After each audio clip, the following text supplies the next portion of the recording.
Hello and welcome to the AP Top 25 College Football Podcast. I'm Ralph Russo, the college football writer with the Associated Press.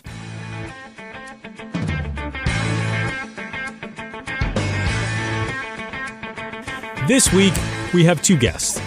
First up, I'm joined by the new coach of the University of Texas, Steve Sarkisian.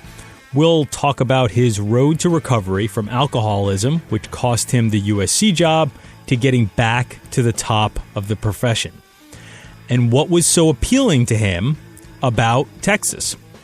Then we'll bring on Richard Johnson of the Split Zone Duo podcast. RJ will help us break down what makes Sark's offense so interesting and tough to stop. We'll also talk about the ways NFL teams run offense that college football teams are now trying to replicate. Plus, we'll ask RJ, the Jacksonville Jaguars fan, about Urban Meyer's first misstep as an NFL coach. Thanks for listening to the AP Top 25 College Football Podcast. You can find us on Westwood One Podcast, Apple Podcasts, just about anywhere you like to get your podcast.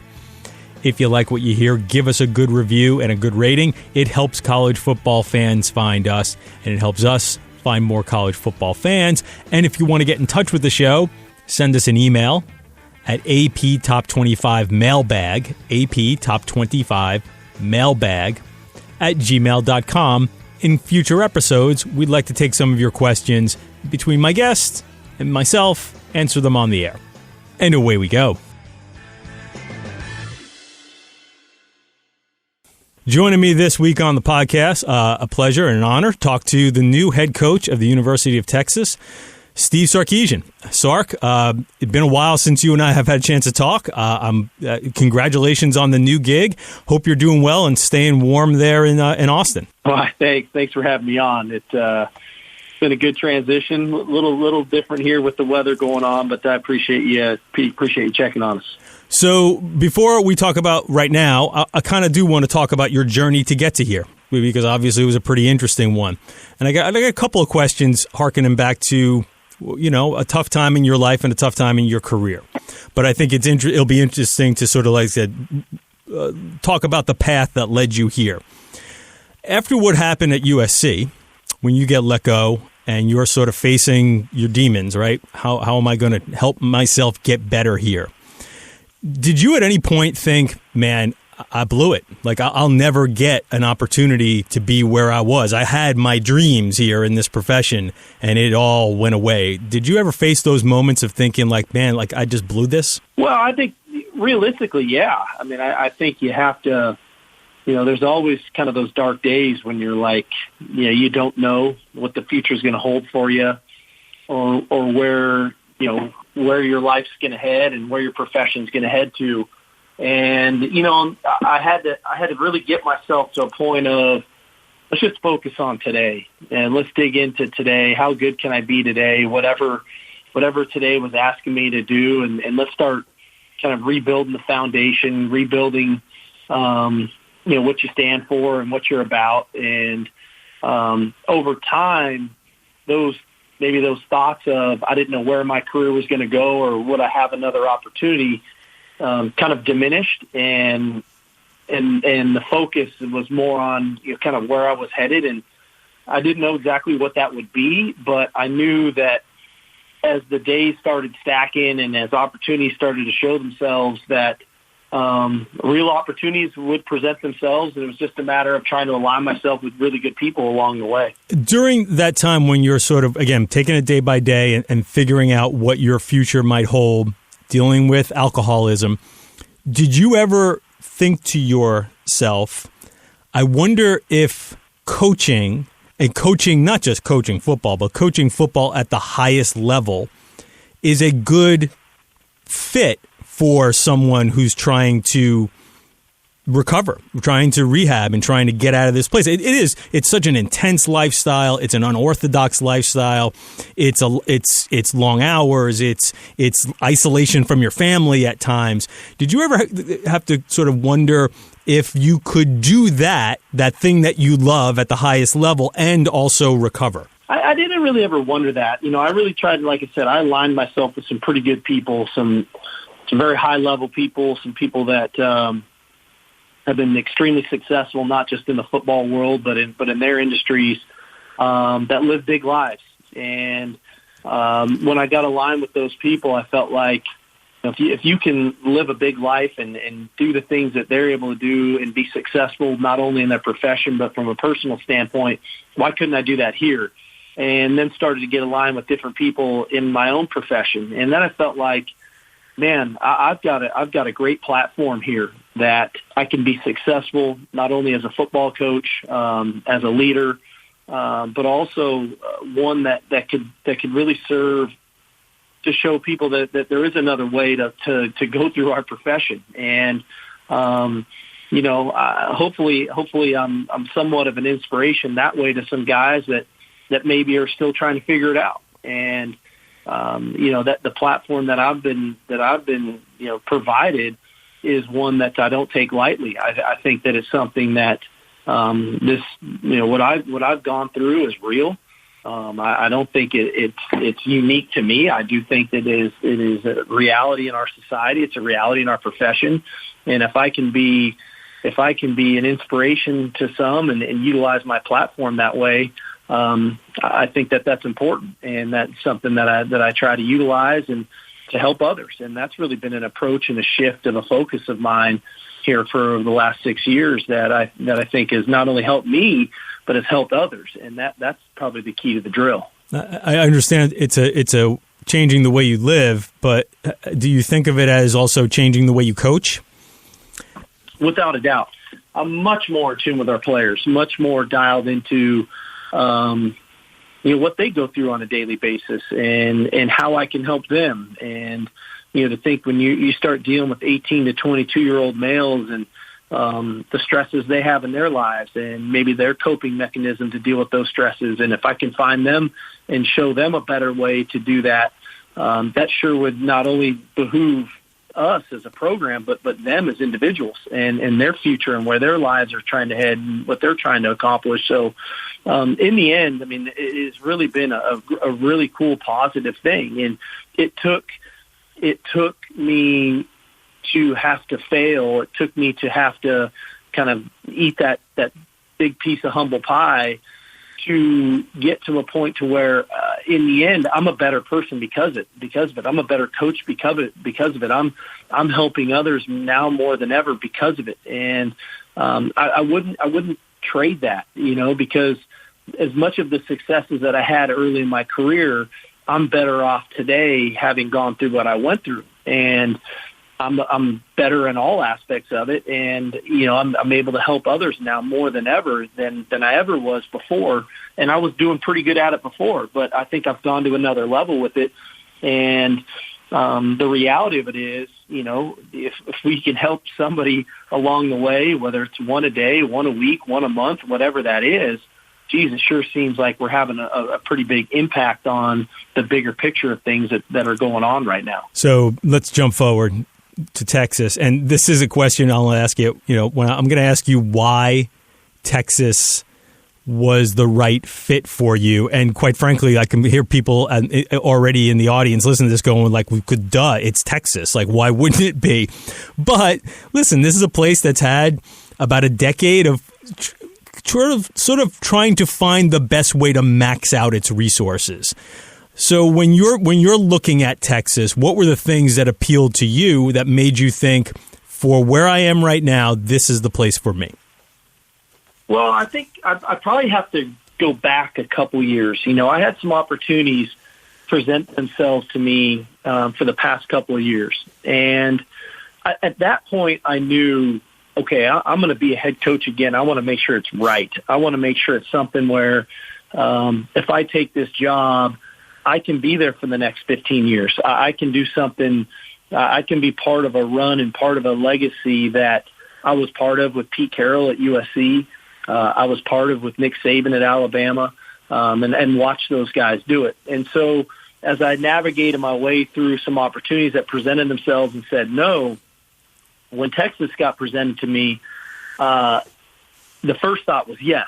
And then it was, okay, now let's look at it and let's see what this looks like. And I think clearly when you think about the University of Texas and you dig into it, naturally the first couple things that come to mind are the rich history and tradition, right? You think about the great players, great teams that have played here, the great coaches.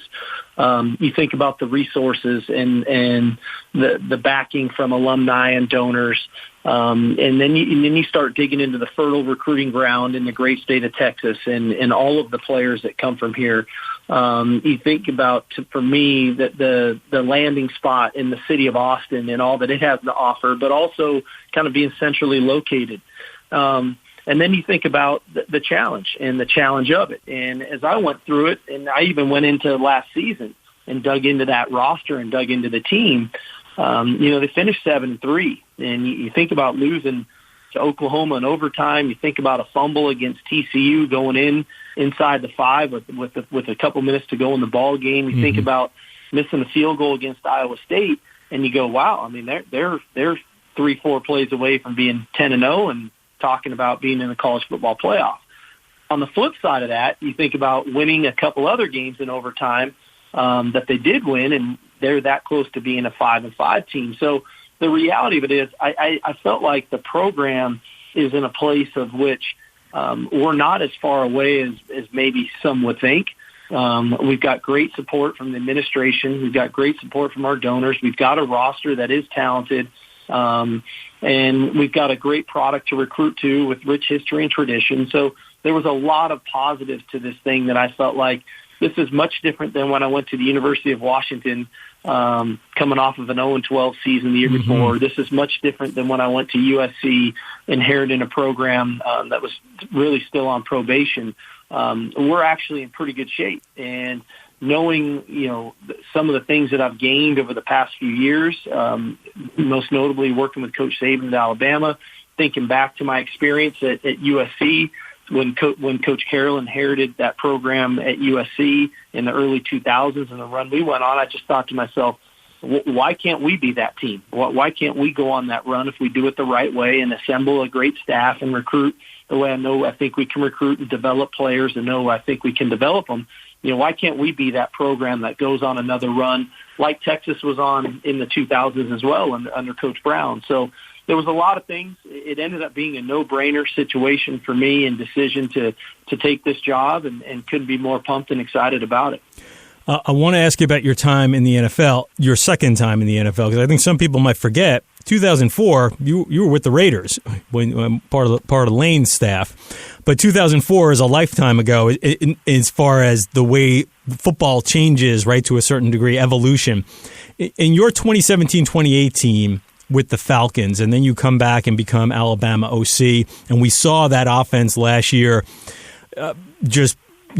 play at a really high level, do some really interesting and creative things. I'm wondering what that time with the Falcons did to teach you about maybe some new things about offense or things that you brought from that time with the Falcons to Alabama that maybe help you make Alabama as good as it was. Well, it was a unique time. When I got to Atlanta, I was coming in right behind Kyle Shanahan, and they had just gone on their Super Bowl run, and they had a tremendous year. And there was probably a little bit of an adjustment for me coming in, kind of inheriting his offense in essence. Dan Quinn was our head coach, and he really wanted to keep the offense, and I don't blame him. And so there was probably a learning curve for me there of inheriting his offense, but also trying to implement my stuff.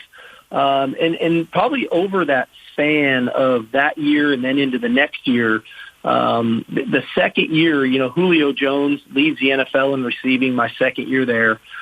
Calvin Ridley is the leading rookie receiver in the NFL my second year there, and Matt Ryan has a great year.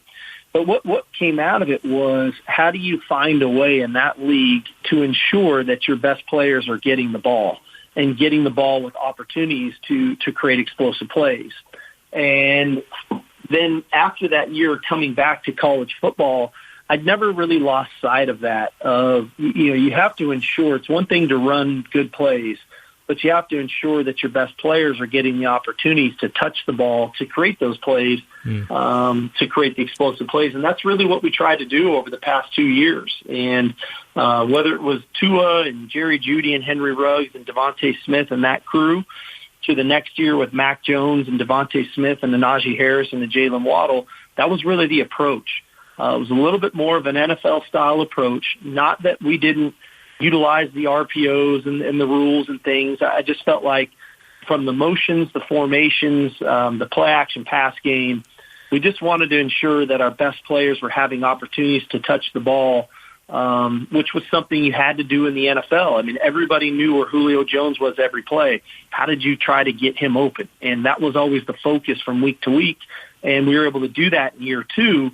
It was just something we carried with us here the last couple of years at Alabama, and I don't think we're going to get away from. I think we'll hold on to that moving forward. Okay, one more. I know you got a hard out, but I'll let you out of here on this. And I know you can't talk about specific recruits, but there has been some very positive news on the recruiting trail coming from Austin over the last couple of weeks.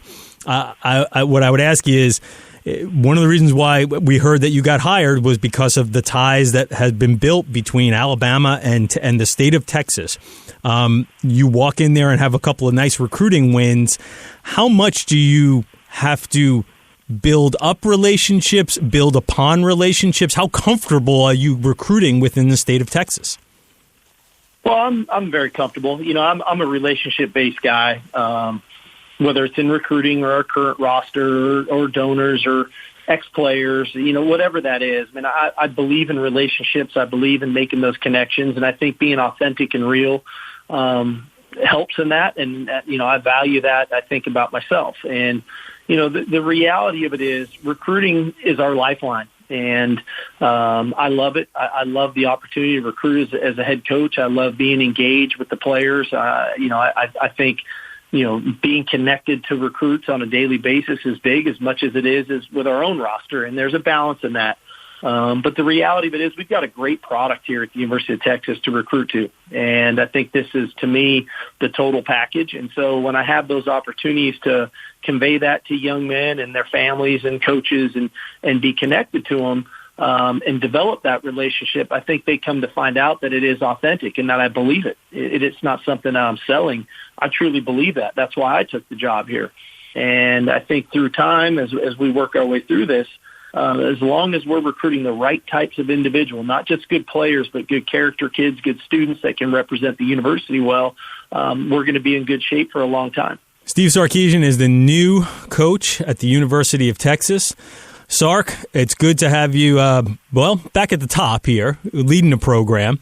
Congratulations. Stay warm in Austin, and hopefully we'll get to see each other maybe in person, hopefully down the road, not too distant future. Well, I appreciate it. Appreciate you having me on, and look forward to catching up in person as well. Hook 'em.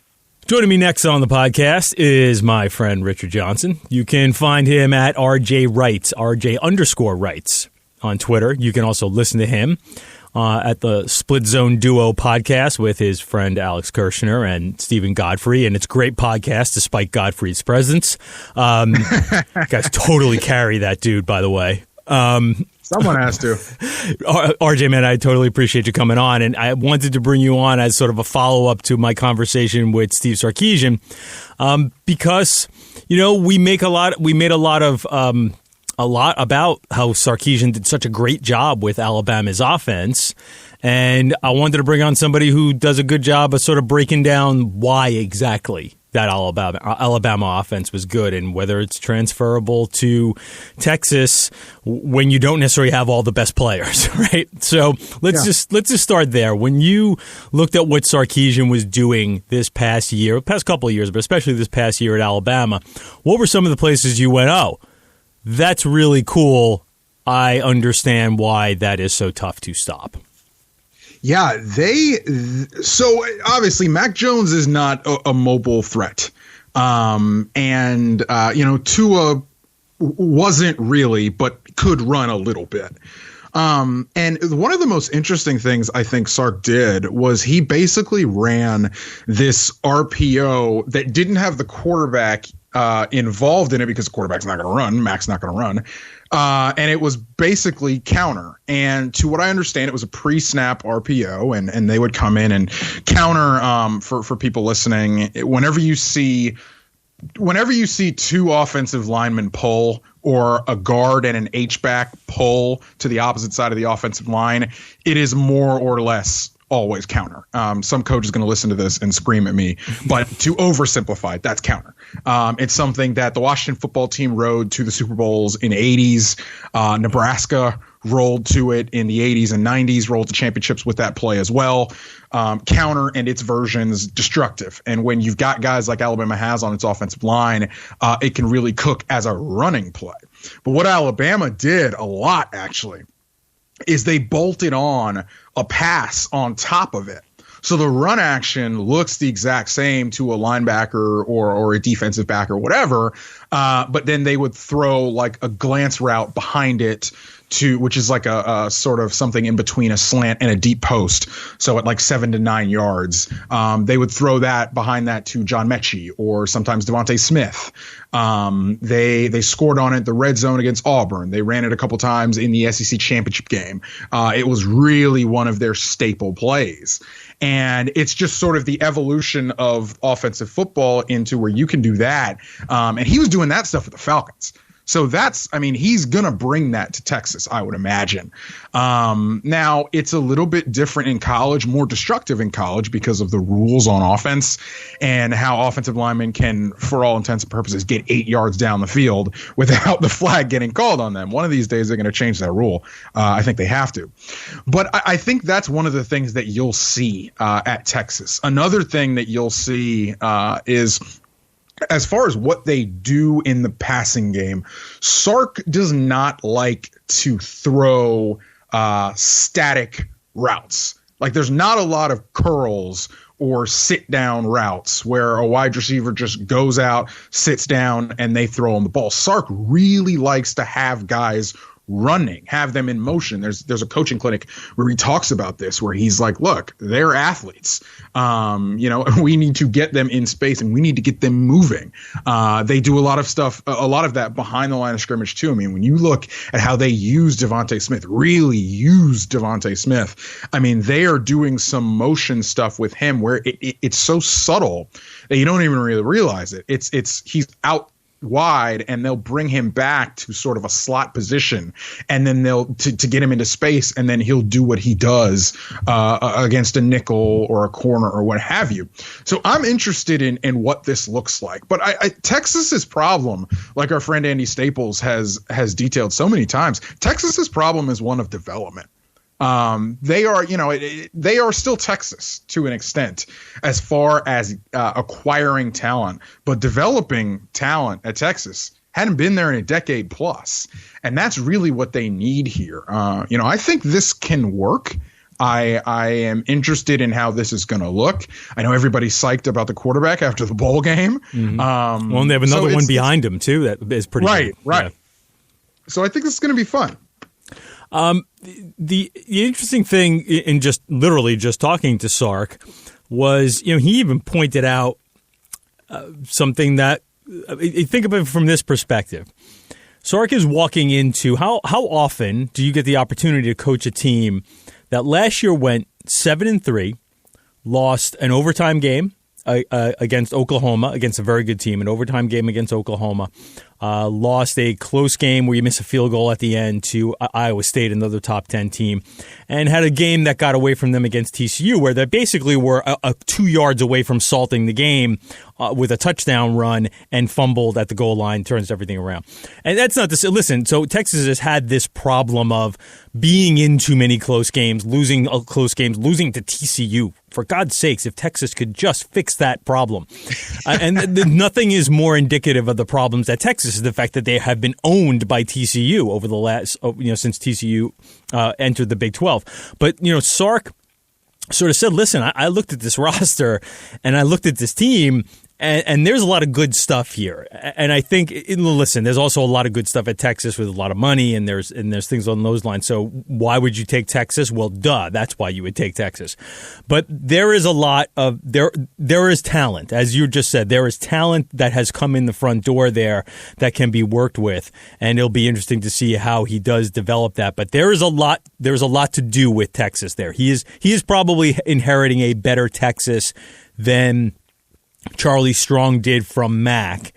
I would be interested to see if he's inheriting a better Texas than Herman did from Strong. Strong had really good recruiting classes, but so much attrition from those classes. I'd be interested to see that matchup if somebody like Bud Elliott ran the numbers on that.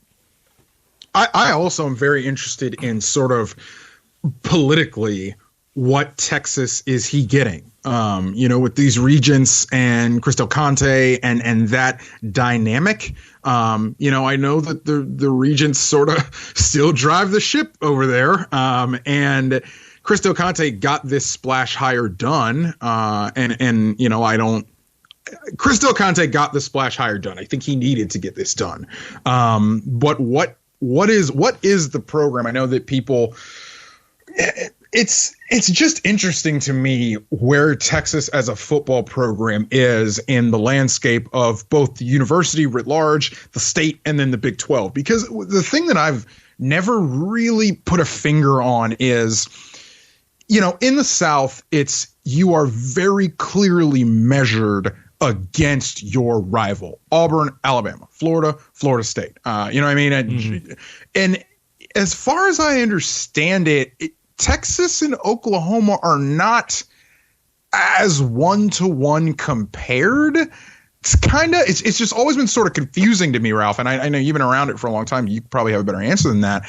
But Oklahoma is going to be a playoff contender next year and has been a fairly perennial playoff contender for the last few years. But it didn't seem like that was the reason Tom Herman got fired. That's an interesting point, RJ. Yeah, I agree with that. I don't think Texas and Oklahoma react to one another in such a clear, correlated way that some of these other rivals do, where the rivalry games sometimes, maybe that's both of us being a little outsiders and not truly understanding all the nuances there, and somebody who's a little closer might push back on that concept. But I tend to agree with you that I don't see that dynamic in why Texas has been sort of manic. In fact, I would say Oklahoma obviously has to recruit well in Texas, but even that aspect of, we're losing recruits to Oklahoma. Everything has changed as far as sort of recruiting in the Big 12 in that area with the influx of the SEC. Oklahoma recruits far more in California than it ever had before, and going out to Florida. So it's not even some of those deals where you're like literally, listen, they're going to recruit some of the same players, but they're not necessarily like, oh, we just lost to the guy we should have had. I mean, there's some of that. There's definitely some of that. So it is interesting, the relationship there. And of course, not having A&M as a rival anymore, right? That was the other big rival, and having that off the board. So that aspect doesn't drive Texas as much. And it is interesting compared to, we see Auburn firing Gus Malzahn, and there's a pretty clear reason why. Yeah, it's funny that you say that they sort of don't overlap as much as you think. Spencer Rattler's from Phoenix, right? So Spencer Rattler is not some, Dallas Westlake, Texas kid that he's not like Sam Ehlinger, basically, where, right, earmarked to Texas from the day he was born. It is just an interesting dynamic, and it's interesting where Texas will go in the future. But, with the talent on that roster, people are saying that they should have ran Bijan Robinson more during the season. Sark is not going to hesitate to do that. Sark is going to feed the beast. One of the things Sark said in the interview was, one of the things this will stream into another portion of our conversation. One of the things he learned in the NFL is it's one thing to run a great play. It's a completely different thing to run a great play with your best players. Like, you have to figure out how to run great plays with your best players. And he talked about how often Julio touched the ball at the Falcons, and how you kind of have to, and how that is harder to a certain degree in the NFL because matchups change every week and things along those lines. But you're right. I think Sark and Kiffin both have that in their profile. They will, if it works and they have a player who's good, that player is going to get the ball a ton. As you can see with Leon, when we talk about the national championship game, and you mentioned it with Devontae, right? You have people watching that game. How is Devontae Smith open? My God, how is Devontae Smith open? Because that's what Sark's offense is built around. Yeah, exactly. Like it is the sun, moon, and stars, and that is, it's a way to scheme the game. And when you've got guys like Devontae Smith, when you've got those types of guys, it makes play calling a lot easier. I mean, you just find ways during the week to get those guys the ball in ways that are advantageous and ways that can sort of be the most successful. I know we're going to transition a little bit, so I won't spoil what I'm going to say, but that is sort of what the brilliance has been with Sark in over the last season.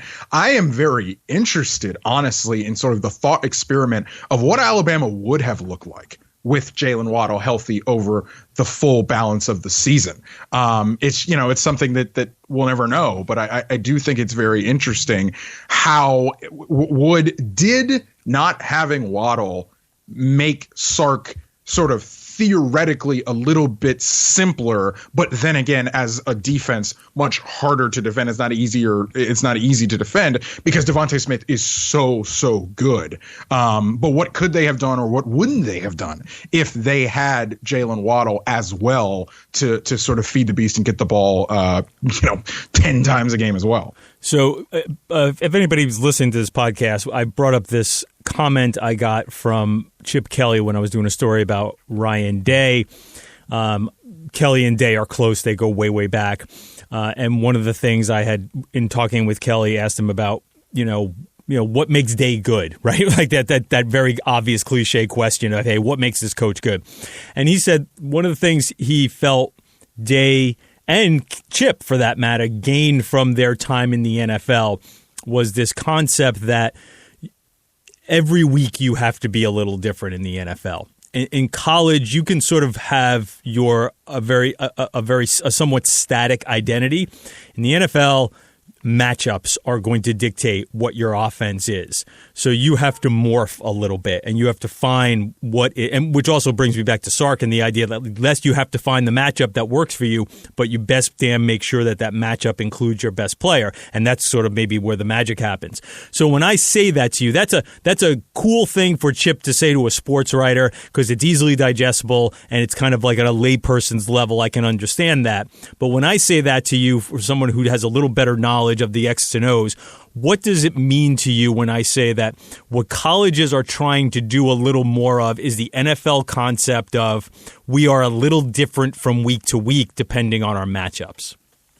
Yeah, so I think the interesting thing about it is, first and foremost, not everybody can do that, right? You have to talk about who can actually do that sort of thing.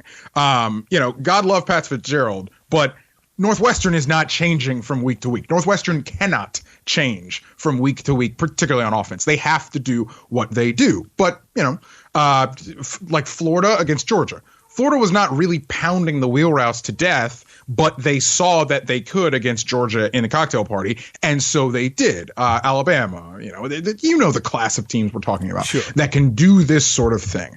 In the NFL, sort of because everybody's got good players, it's sort of a double-edged sword, and I guess we're more talking about offense to defense here. But on offense, you come into the week and you say, okay, this is the deficiency in their defense. And we have the guys, or a guy or whatever, if you're a good NFL team, we have the guys that can exploit that, right? Now, that's a fundamental difference in college sort of writ large. Because in college football, you may be able to see what it is the other team is exploitable at, but it doesn't necessarily mean that you can go after it because maybe you don't have the guys, whether they're not physically good enough, whether they are not developed enough mentally to digest what they need to do. Because remember, you don't have a ton of practice time. You don't have a lot of hands-on time with them. I know the NFL doesn't have a ton of practice time either, but but they're dealing with adults who have been in the league a long time, right? Yeah, right. So they don't need quite as much. when the guys come back from their Tuesday off day, well, hey, we can sit here for 16 hours on Wednesday and figure this out. In college, obviously, it's a different animal. So you can't do everything you may want to do as a coach in college versus what you can do in the NFL because of just time restraints and all that kind of stuff. So it is a little bit of an interesting way to skin the cat in both sort of versions of football. And I think it's sort of why you saw, for instance, Ohio State come out and look completely different against Clemson in the semifinal because they had the time to put in the stuff that they knew Clemson was exploitable at based on what they were able to do in the Fiesta Bowl the year before and also what they had seen from Clemson on tape. So as far as how you sort of think about it and just theoretically take stock in the game and how matchups are exploited, the Patriots are sort of the clearest example of a team that changes and morphs from week to week. Now, yeah, it's a little unfair to compare the Patriots of the last 2 decades to the rest of the league because of who they have as the head coach and the continuity. But all that continuity allows them to be so amorphous from week to week. I mean, they can come in. The other thing is that continuity allows them to, let's say it's the third quarter, third down against the Dolphins. They have to get off the field. Bill will say, we play the Dolphins twice a year. In 2008 or whatever, and I'm painting with a broad brush, but in 2008 we ran this pressure package on a third down against the Dolphins and we got off the field. Let's cook it back up. Like it's stuff like that you can just do in the NFL that you don't see to that extreme in college football. Right, and you can be a little bit more that way at the elite talent teams because you have a lot of talent at your disposal to be a lot of different things. So the diversity of talent and the amount of talent allows you to do that. And I would also think that at the elite, and this actually brings me back to what Sark did at Alabama because in talking to someone at Alabama. One of the things he said to me was, don't underestimate what it has meant to us that, like, Devontae's a senior, Najee's a senior, 3 of our offensive linemen have been in college for 4 years. Nick tells his guys when they come through, new coaches, and there's always a bunch of new coaches. The most amazing thing about Alabama is you talk about continuity is the continuity is all Saban. And it flows from there because the rest of the coaching staff changes a lot. But what he tells coaches is, listen, you will have the best talent, but it's going to be young and inexperienced, and don't underestimate like how much you're going to have to coach these guys, right? I know they're really talented, but all these kids are going to be playing as 18 and 19-year-olds because they're talented enough to do so, and all our juniors are going to go to the NFL. But I think a big reason why Alabama was so potent this year and was able to make up for the lack of Jalen Waddle and somehow was a better offense with Mac instead of Tua and without Judy and Ruggs to go with the other great receivers. Like they actually probably had more talent in 2019, but they were a better offense this year. And what this person told me is like, listen, it was really invaluable to have this stock of very experienced players that we could put a lot on. They had learned a lot. We could put extra layers on them, and we could do a lot more than maybe normally could. As talented as we are, there are even limits at Alabama that how much we can put on our kids because so many of them are playing at such a young age. Yeah, and consider how beneficial that is in 2020, right? And that too. Yes, and when bingo. We're zooming. When we're zooming and when we're, when we don't have a fall or a spring practice and when we have a truncated fall camp and a weird fall camp and a season that starts, all that they were able to weather all of these storms because they had such experience, and so did the other teams in the playoff. But we all saw what Alabama did to the sport all season, and this just steamroll of consistency. Like that's the thing that I think for me set this Alabama team apart because they did not have and don't really have the down weird game, right? You know, you think about what it typically takes to beat Alabama, if you're not Clemson. You know, it usually takes a Herculean effort from a quarterback, right? And it takes Alabama to, in some extent, sort of beat themselves or whatever. But this Alabama team wasn't that. And they, from week to week, just steamrolled everybody in a way that was so, I think, understated given what happened in the rest of the sport and the rest of the world around all of these guys. And that's why I think this team is so good looking back on it. Yeah, I completely agree. And I was trying to get that across in writing about the team leading up to the night of the game and after the game, of this idea that in the most herky-jerky and uncertain season, the simple fact that they were able to perform at such a high level so consistently, and the it was just a metronome, right? It was just the machine just kept on cranking at Alabama as if, nothing, no pandemic here, even though their coach gets test positive for COVID twice. But nothing's when everything was set up for even Alabama to be shaken a bit, for the most stable program, maybe the most stable thing in all of sports to be shaken a bit.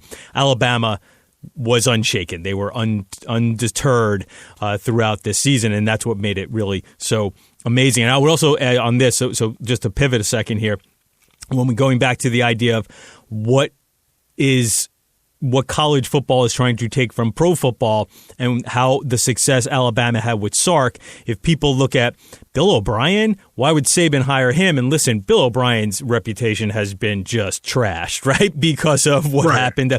But for a lot of reasons that have to do with personnel moves and the power struggle. Yes. And Bill O'Brien, the GM, ruined Bill O'Brien, the coach's reputation. Without questions. But I think if you step back and remove yourself from all of what went on with the Texans and ask, why does Saban want Bill O'Brien? My guess would be that's why. That, like what we talked about before, that idea of, I want someone here who can bring what the NFL does offensively to what we do here in college, and I think he can keep what we have and add to it. Now, maybe it doesn't work, but I think that's why that move was made. Yeah, and he got my guy Doug Marrone for the offensive line. Yes. So yeah, it's interesting, and I like it the way that staff changes, and every year, and the way they are able to. I think Saban sort of has this. It's an interesting push-pull he has, because he gets all of these brilliant coaches in, and he is able to balance, particularly on offense, letting those guys cook to an extent, and allowing them to sort of do what they want and sort of be something of a head coach on offense, and let them sort of have a sandbox with all of that talent. On defense, it's a little bit different, because look, you're running Nick's defense, but on offense, he's always sort of been able to, in the last probably since Lane, I guess, 2012, 2013. And of course, Nick will tell you that he wanted to do some outside of the box throw pass stuff with Nuss and with McElwain. I don't know how true that really is, but because he's sort of gotten hands off and let the offense do whatever it does and morph and change and evolve with the rest of the sport, that is his brilliance. And that is, I think, when we put the epitaph on his career, similar to Bear Bryant, he saw the way the sport was going and said, we got to go with it, and we got to do it better than anybody else. And that's what they've done. Right. It's the idea of, I know what I want. I'm going to hire someone to do that, and then be hands off. Right. And then be hands off to a certain degree and say, okay, now this is what I want. Now you go do that, and then do your thing. So you brought up Doug Marrone, ex-coach of the Jacksonville Jaguars. RJ is a Jaguars fan. I don't know many Jaguars fans. Because how many Jaguars fans are there? Really? I mean, I pass through Jacksonville a fair amount because my parents live, about 90 minutes north of Jacksonville. I love that airport, by the way. It's a quality airport. Quality airport. Yeah, small, get through it, in and out real quick. The rental cars are right across the street from the terminal. That's like solid stuff. Easy to gas up on the way back to the airport. It's a great airport. Anyway, you're a Jags fan. Urban Meyer is now the Jags coach. Urban Meyer, the early part of the Urban Meyer tenure was met with hope and optimism. By early part, I meant the first few weeks.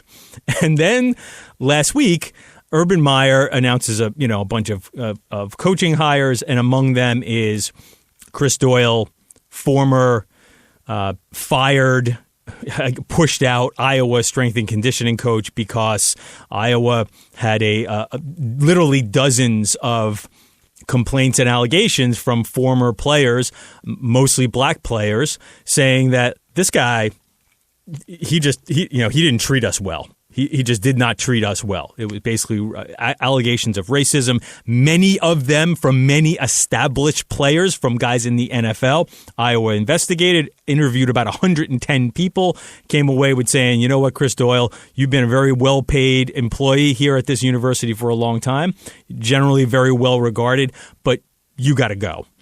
And Urban Meyer, here's $1 million on your way. And by the way, $1.1 million on the way out to settle it. So 52-year-old, 53-year-old coach, strength and conditioning coach with a $1.1 million salary on the way, or severance on the way out the door. And Urban Meyer decided, I got to have that guy. And it did not go well. And in 2 days, Chris Doyle resigned, however that plays out. So, I mean, it's sort of like your thoughts, but so let's just start as a Jags fan. Let me ask you this, because I didn't think it would end that quickly. Frankly, I clearly was naive. I didn't think it was going to end. I did not think this was going to happen. I thought that it was you're with me. So I was like, no, they're going to ride this out. Oh yeah, and remember, they're not slick, right? They did this the day before Trevor Lawrence's pro day, and Trevor Lawrence's pro day was a Friday before a holiday weekend. So you announce it in a Twitter thread on Thursday. Urban Meyer has the press conference, takes the lumps in the press conference on Thursday afternoon. Friday, Urban flies to Clemson for Trevor Lawrence's pro day. Okay, the entire Jaguars news cycle moves on to the future quarterback, and they were going to sort of weather the storm out into the holiday weekend, and then everybody was going to forget about it. It's now Tuesday the 16th. That was, I guarantee, that was the plan. Because it's the Jags and a strength coach. Because ultimately, yes. You also play it that way. Like, listen, it's the Jags and a strength coach. We're going to move on. Yes. Yeah. And as far as unforced errors go, you did not have to do this. I mean, it's like the strength coach in the NFL, and I'm painting with a broad brush, but his strength, I think he was director of sports performance, physical development, sports performance, whatever the hell it was. Yeah. Strength coaches in the NFL really are not doing a ton of stuff for 7 months at a time. Like, they may run the mini camp after the rookies get drafted, and you're telling guys to stretch, et cetera, but your good players are not working out at the facility in May. Like, that's not happening. Now, you may have sway over training camp and in-season lifts and that sort of stuff, but for the bulk of it, this is not a key hire as it would be in college football, where Urban is from. You just didn't have to do this. So Urban gets up there and does the cockamamie thing where when white guys hire crappy other white guys, he says, well, I vetted him. And also made it a point to say that the GM and owner vetted him as well. That is a key point, which means that everybody was fine with the things that Chris Doyle is accused of doing. Chris Doyle's reputation is obviously quite good as far as what he actually does in his actual job. But it was also conspicuous that, if you'll remember, 13 Iowa players a few years ago went to the hospital with rhabdo. Yeah. Because they were all pissing blood. Mm-hmm. So it's not like this guy has a spotless record in his actual job, much less the off the field interaction with Iowa players or whatever. So Urban Meyer gets up there and says, I spoke to people around Chris and whatever that means. And what it usually means is he probably talked to Kirk Ferentz. He probably talked to Chris's friends or the intermediaries that he has within the coaching industry or whatever, and he heard what he wanted to hear, which is that Chris is a good guy and this is all fabricated and da-da-da-da-da. I highly doubt Urban Meyer spoke to the scores of players, as you've referenced, that Iowa spoke to during the investigation that ended Chris Doyle's employment at Iowa. I highly doubt Urban Meyer got on the horn and did that. So at the end of the day, let's call this what it was. Urban Meyer wanted to hire Chris Doyle, so he did. And that is as simple as it gets, I think, in situations like this. Oh, how could they do that? Da, da, da, da. It just, Urban Meyer wanted to do it, so he did it. So a couple things there. Your point about, right, what is this position relative to what it is in college football? Urban Meyer, to a certain degree, I won't say he invented the strength and conditioning coach because really Nebraska did that, right? If you want to go way back in college football. But Urban Meyer created this model of strength and conditioning coach as first lieutenant with Mickey Marotti, who was his longtime guy at Florida, brought him to Ohio State. And Mick was consigliere. Mick sort of, it's culture builder. It's also, I hate to say fixer because that's kind of a pejorative, but it's fixer in terms of like, hey, we got an issue with some of these guys. You got to get a message across to them. And sometimes that message is running stairs and flipping tires, but sometimes that message is literally a message. Like, right. Like, hey, his girlfriend is this or that, or he, mom is yelling at him, or that sort of stuff. Because the strength coaches in college spend a ton of time with these guys versus what a head coach actually can. Right. So you are eyes and ears of the program to a certain degree when you are a strength and conditioning coach in college. So that is not what it is in college, in pro football. In talking with like Bruce Feldman, who works in sort of has a foot in both worlds more than I am. I don't really have a ton of traction in the NFL world, but I was talking with Bruce, and he talked to some of the coaches he's close with who have had a lot of time in the NFL. He actually said, one of the things that's really valued at the strength and conditioning coaches at the NFL level is the ability to sort of like work one-on-one. Like a lot of these guys have their own trainers, but if they see you as a guy they can trust and, hey, it's the off season, but like, what do you recommend for me? And what can I take from what you're recommending from our positions and things along those lines? It's just such a different thing. So that leads me to sort of believe. So where I'm going with that is, if it's a completely different job, like, what are the skill sets that Doyle had that made this so enticing to hire him? Again, like it becomes, hey, Urban just wanted to hire this guy. So that in that case, it becomes a baffling thing, right? Because the job is so different.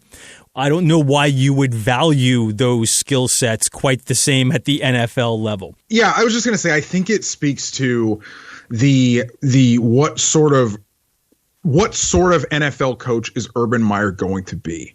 And this is what leads me to wonder. I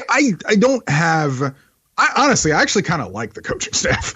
I think he's basically Urban's hired some ex-Seahawk assistants on offense, and he's hired some ex-Ravens assistants on defense, as well as Chris Ash and Charlie Strong on defense. So the defense is sort of a mix of Ravens guys and college guys.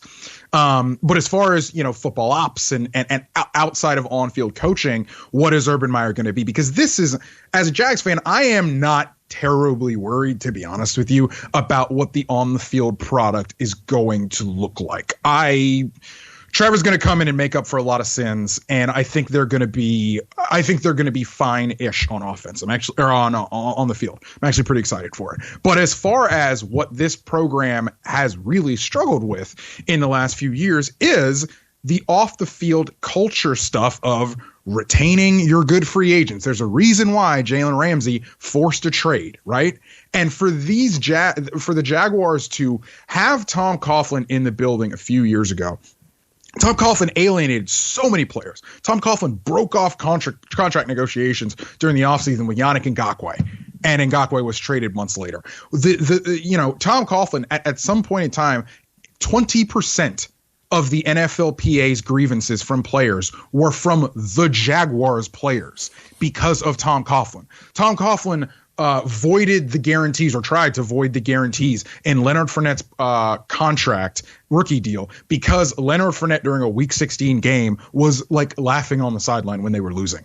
Like, it's that my way or the highway crap that got the Jaguars in this situation in the first place, going 1-15 with no talent. Now, what happens next as far as changing the culture of the program? And if Urban Meyer is going to come in and do more of this hard-ass stuff, which is what a Chris Doyle leads me to believe, at least as far as the off-field program and stuff goes, what does that say about the fact that Urban Meyer has final say on personnel and will be the one who is shaping this whole deal? Urban Meyer's not sharing this with Trent Baalke as far as what the football operation is going to look like. The general manager, Trent Baalke, is. It's Urban Meyer's way or the highway. And that, I think, is going to be a problem. And for Urban Meyer and for the Jaguars in this league, there is, I believe it's 4 black strength coaches in the NFL. For them to go through the year that they just went through with end racism painted on the field, and it takes all of us painted on the field, and the NFL doing initiatives around social justice, et cetera, for the Jaguars to sit here and understand that that is the plight of the sport, and you have this role that is more one-to-one, as you've said, Ralph, with players, and to then understand that the NFL is roughly 70% black, and then go hire a guy who was accused by scores to be a racist. What are we doing here? Because it did not take an advanced private eye level of vetting to find the very clear skeletons that are in Chris Doyle's closet. They're not even in the closet. They're in the foyer. Like, do 3 Googles and you'll figure out the public report and all this kind of stuff. So I sit here and I wonder, what were we really doing here?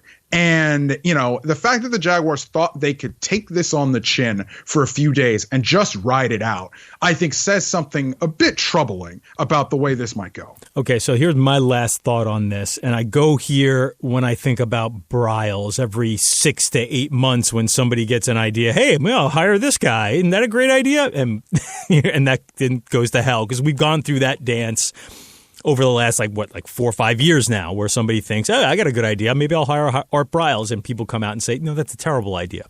So my mind goes here my mind went to Bryles for the same, when I heard about the Doyle thing, for the similar reason. And you mentioned, you sort of breezed through it. There are a lot of people who can do these jobs. Right. We got up these coaches, and we've done it with strength coaches now, too. Like, oh, it's the most important hire the head coach can make in college football. So now we become, okay, now they're indispensable, too.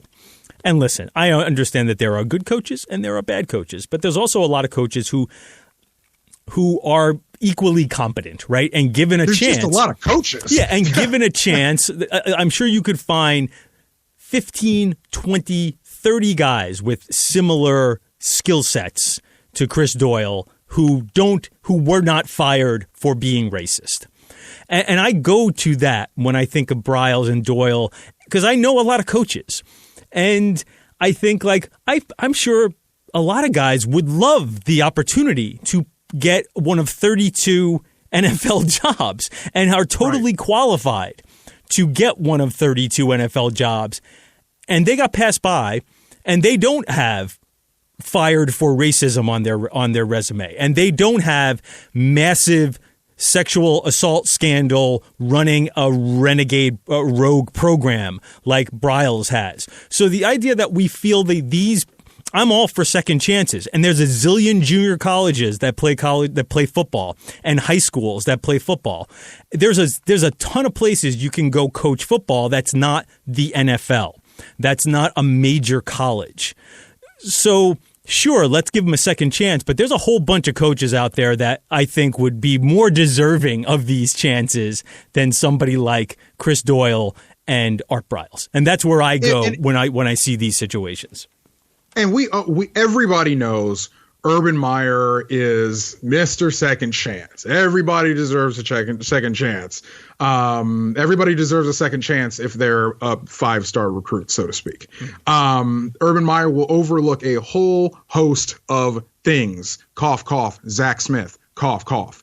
If you can do for him to contribute to a championship program. Obviously, there's a little sprinkle of nepotism with the Zach Smith thing, so this is a little bit different. But Urban Meyer, that is his MO. That is his thing. And I guarantee he even answered. Somebody said, how do you know this won't happen again or whatever? And like basically all he said was like, well, it better not happen again. Well, I'm just like, that's not good enough. And if you deserve a second chance, like, all right, you want to believe in second chances? Cool. Does a second chance mean a promotion to the highest level of your field? Right. That's not a second chance. That's just a promotion. And that's a failing upwards more than anything else, because again, as we've both said, the guy got fired. So yeah, I mean, Urban Meyer did what Urban Meyer wanted to do, and he found out the limits of a professional football coach pretty quickly into his tenure here. Well, I do hope Trevor Lawrence works out for you. I'm still a little bitter, though I've really done a pretty good job of convincing myself that Zach Wilson might be the next Patrick Mahomes for my Jets. I like a lot of the options there at number 2. I kind of like Justin Fields. Again, I've recovered from the losing Trevor Lawrence because we decided to win a couple of games down the stretch. And I blame the Rams as much as anything and as the Jets for that. But again, I hope you have a lot of fun and enjoy Trevor Lawrence and maybe do the same with Urban Meyer. Because I don't think Urban, even if things don't go well with Urban, Trevor will make up for a lot of those. Absolutely. And for that, I can't wait. Richard Johnson can be found at the Split Zone Duo podcast with his friends Alex Kirshner and Stephen Godfrey. You can follow him at RJ_Writes on Twitter. And where else can we find your terrific work, Richard? For now, I get to rest a little bit. I get to rest. I get to do basically whatever I want now that the seasons are over, both college and pro. So I will be popping up a little bit here and there during draft run up and during the off season with some stuff. But for now, the podcast is the main home. And there will be some surprises during the off season about where I'll be freelancing in some different places and even some different sports. You never know. Oh, and pop the book here because you're the one guy from the crew that I have on frequently. So pop the book one more time. Absolutely. The book is Sinful 7 Sci-Fi Western Legends of the NCAA. It's a history of college sports and the NCAA that you will actually find interesting because reading about the NCAA can be paint dry, boring, but we tell a half fiction, half nonfiction rollicking Western tale about how college sports got to be basically what it is. It's the most interesting project I've ever worked on and probably will ever work on. I wrote it with Spencer Hall, Alex Kirshner, my podcast co-host, Jason Kirk, and illustrations by Tyson Whiting. It's an ebook. You can get it at sinful7.com. And basically, if you got a device that works with an ebook, phone, iPad, Kindle, whatever, it'll work on that device. So check it out. I think it's really good, selfishly, and is definitely worth your time. They are some very twisted minds, but they know a lot about college football, so it makes for a good read. So, RJ, thanks so much for coming on and breaking some stuff down with me this week. Absolutely.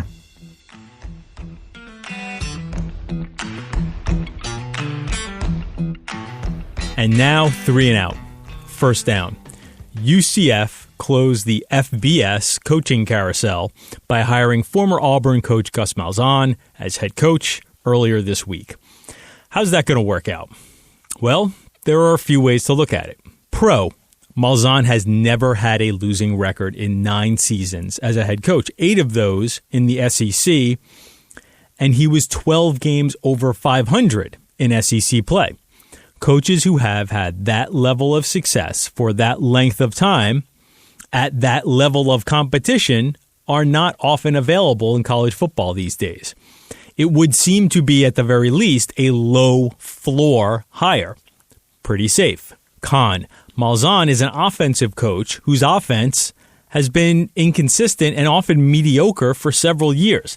His offense has not been a place where quarterbacks have routinely thrived and developed, at least not since his 1 year with Cam Newton when he was offensive coordinator at Auburn and the Tigers won the national championship back in 2010.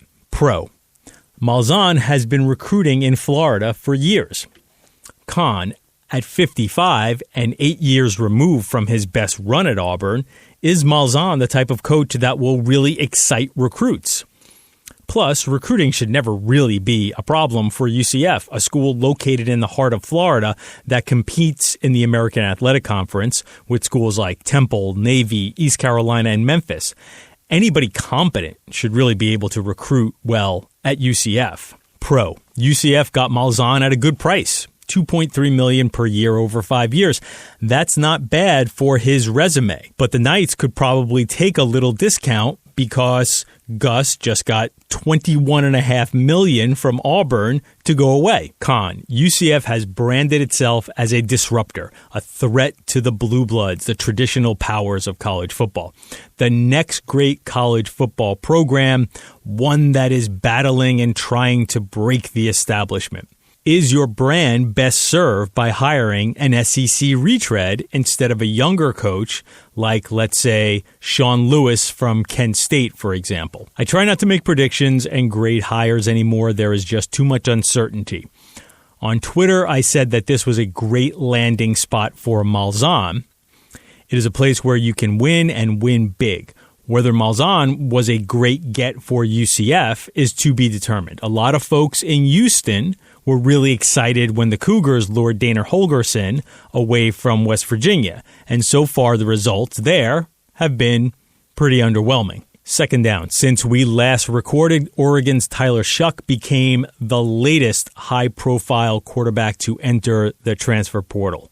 Shuck was the Ducks starter last season, played pretty well early, and his performance tapered off late in the season. The thought was Shuck and BC transfer Anthony Brown would compete for the job to start next year. But the player to watch is freshman Ty Thompson. I think the hope in Eugene was Shuck and Brown would allow coaches to be patient with Thompson so he could be unleashed in 2022. But Shuck's departure suggests that the future is now. Players tend to know when the guy behind them is going to take their job. Shuck leaves as a grad transfer, immediately eligible, with 3 years left to play college football. Third down. I mentioned this last week, but we're going to keep bringing it up to make sure listeners know that we want you to be a part of the show. If you have questions that you'd like me or my guests to answer, email them to aptop25mailbag@gmail.com. We'd love to hear from you on all topics college football, serious or silly. That's aptop25mailbag@gmail.com. Looking forward to your contributions. That's the show for today. I'd like to thank my producer, Sarah McCrory, for making me sound good. You can find this podcast on Apple Podcasts, Westwood One Podcasts, just about anywhere you like to get your podcasts. Please subscribe so you do not miss an episode. I'm Ralph Russo, the college football writer with the Associated Press. Thanks for listening, and come back for more next week of the AP Top 25 College Football Podcast.